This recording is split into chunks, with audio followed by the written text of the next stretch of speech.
Welcome viewers. आज हम बात करेंगे हमारे फंडामेंटल राइट्स के नेक्स्ट पार्ट के बारे में, जो आर्टिकल 25 से स्टार्ट होता है। फर्स्ट आर्टिकल है आज का आर्टिकल 25। ये राइट्स जो है इंडिविजुअल फ्रीडम के बारे में बताता है। Freedom to consign and free propagation and practice of propagation of religion. ये राइट्स अवेलेबल है बोथ सिटीजन एंड फॉरेनर्स को। ये हम क्लेम कर सकते हैं अगेंस्ट स्टेट के। इसे पॉजिटिव फंडामेंटल राइट्स कहा जाता है। रिलीजन हमारे कॉन्स्टिट्यूशन में मेंशन है पर डिफाइन नहीं किया गया। ये राइट्स जो है एब्सोल्यूट राइट्स नहीं है, इसके साथ रीजनेबल रेस्ट्रिक्शंस हैं जो है public order, health, minority, other provision of part 3 of constitution of India.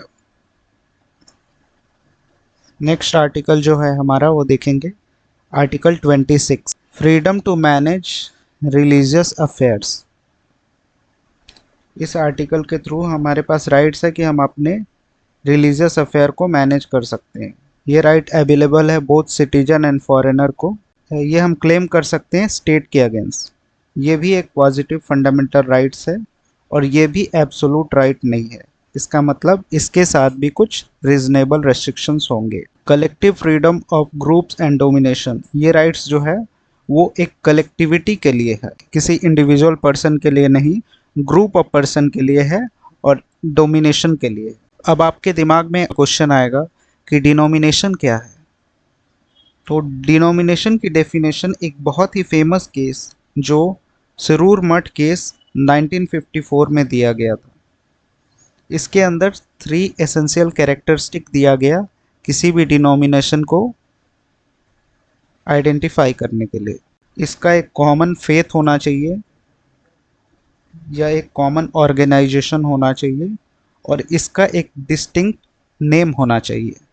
ये 3 कैरेक्टरिस्टिक अगर किसी ग्रुप के साथ है तो उसे डिनोमिनेशन की कैटेगरी मिल सकती है। इसके साथ भी कुछ रीजनेबल रेस्ट्रिक्शंस हैं, जैसे कि हमने कहा था कि ये भी एब्सोल्यूट राइट नहीं है। तो public order, morality and health ground है रीजनेबल रेस्ट्रिक्शंस के। नेक्स्ट आर्टिकल जो है हमारा आर्टिकल 27 है, freedom as to payment of taxes for promotion of any particular religion. ये आर्टिकल कहता है कि हमारे पास फ्रीडम है कि हम किसी पर्टिकुलर रिलीजन को प्रमोट करने के लिए टैक्स देना चाहते हैं या नहीं देना चाहते हैं। इसे हम क्लेम कर सकते हैं स्टेट के अगेंस्ट। ये अवेलेबल है सिटीजन और फॉरेनर दोनों को ही। ये राइट्स भी एब्सोल्यूट राइट नहीं है। इसमें कहा जाता है कि no person is compelled to pay taxes, but अगर वो वॉलेंट्री है तो वो लीगल होगा। But it is legal if it is voluntary taken.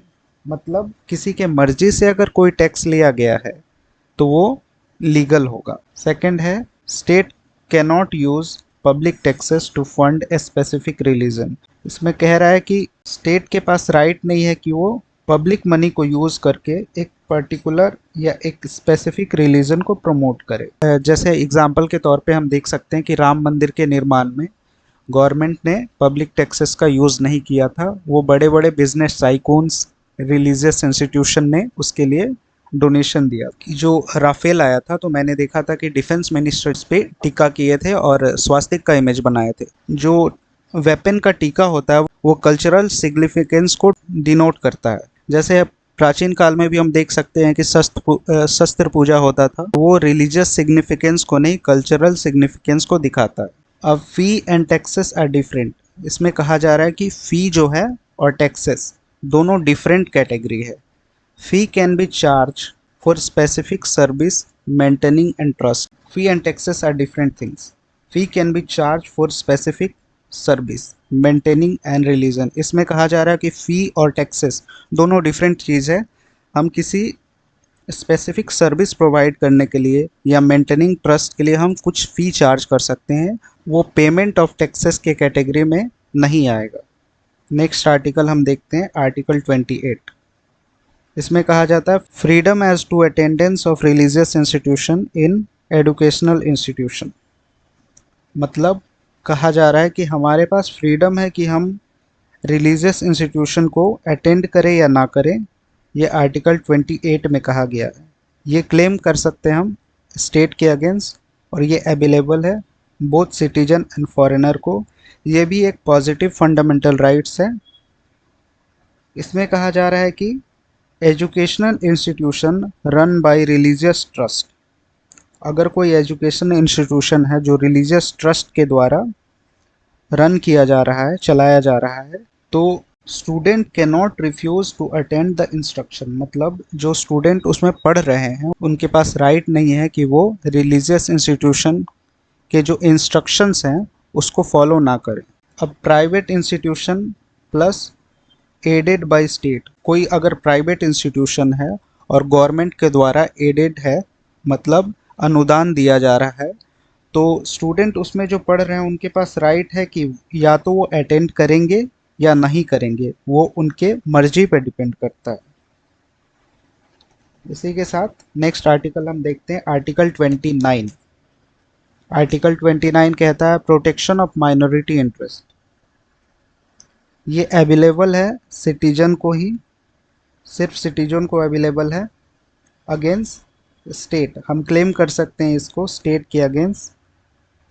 Citizen living with in territory of India have right to preserve their language, script and culture.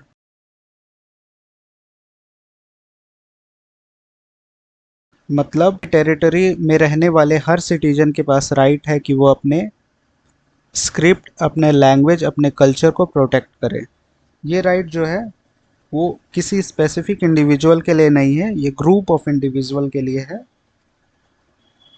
No citizen shall be denied from admission only on ground of religion, race, caste, language, and can be denied on the ground other than religion, race, caste, sex और language। इसमें कहा जा रहा है कि कोई भी citizen को एडमिशन लेने से हम डिनाई नहीं कर सकते हैं सिर्फ रिलीजियन, रेस, कास्ट, सेक्स और लैंग्वेज के बेसिस पे। इनके साथ साथ कुछ और भी ग्राउंड है तो उनके बेसिस पे हम ये उनका एडमिशन डिनाई कर सकते हैं। जैसे एग्जांपल के तौर पे हम देख सकते हैं प्लेस ऑफ रेसिडेंट, मार्क्स या एज के बेसिस पे या मार्क्स के बेसिस पे या रेसिडेंस के बेसिस पे हम उनका एडमिशन डिनाई कर सकते हैं। जैसे बहुत सारे स्टेट होते हैं रेसिडेंस मांगते हैं किसी भी इंस्टीट्यूशन में एडमिशन लेने के लिए अपने स्टेट के अंदर। नेक्स्ट आर्टिकल हम जो देखेंगे वो है article 30, right of minority to establish and administer education institution.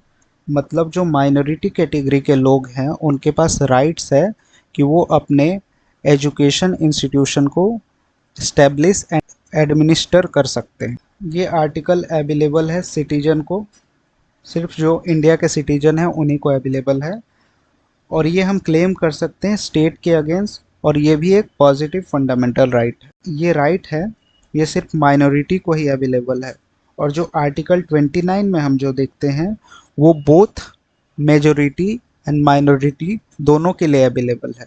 अब हमारे दिमाग में आएगा कि माइनॉरिटी कौन कौन से, तो हमारे कॉन्स्टिट्यूशन में 6 माइनॉरिटी मेंशन किए गए हैं।